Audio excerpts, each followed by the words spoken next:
Hello শিক্ষার্থী বন্ধুরা, তোমাদের পঞ্চম শ্রেণী আমার বাংলা বইয়ের পাঠ ৭ সাইক্লোন এই কবিতার প্রশ্ন উত্তরগুলো এখন আমরা পড়ব।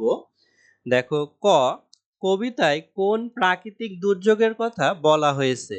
উত্তর, কবিতায় সাইক্লোন নামক প্রাকৃতিক দুর্যোগের কথা বলা হয়েছে। এর তাণ্ডবের কাছে পশু পাখি থেকে শুরু করে সবাই অসহায়। এটি জানমাল ও ফসলের ব্যাপক ক্ষয়ক্ষতি সাধন করে। এর ফলে খাল ও নদীর পানি ফুলে ওঠে। খ, ঝড়ে কি কি উড়ে যায় তার তালিকা তৈরি করি।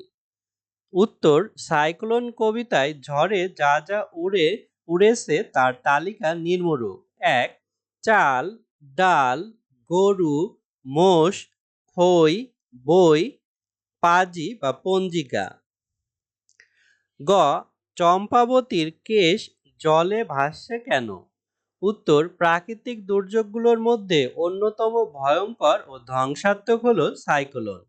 এর তাণ্ডবে ঘরবাড়ি, ফসলের মাঠ স্রোতে ভেসে যায়। মূলত এই সাইক্লোনের কারণে চম্পাবতীর কেশ জলে ভাসছে। ঘ, আজান দেয়া ও শাঁখ বাজানোর কথা বলা হয়েছে কেন? উত্তর, সাইক্লোন কবিতায় কবি সাইক্লোনের ধ্বংসাত্মক রূপটি তুলে ধরেছেন। সাইক্লোনের কাছে মানুষ থেকে শুরু করে পশু পাখি, গাছপালা, মাছ সবকিছু অসহায়। এটি আশেপাশে সবকিছু উড়িয়ে ও ভাসিয়ে নিয়ে যায়। তাই সাইক্লোনের ধ্বংসলীলা থেকে মুক্তি পেতে সৃষ্টিকর্তাকে স্মরণ করা প্রসঙ্গে আজান দেয়া ও শাঁখ বাজানোর কথা বলা হয়েছে।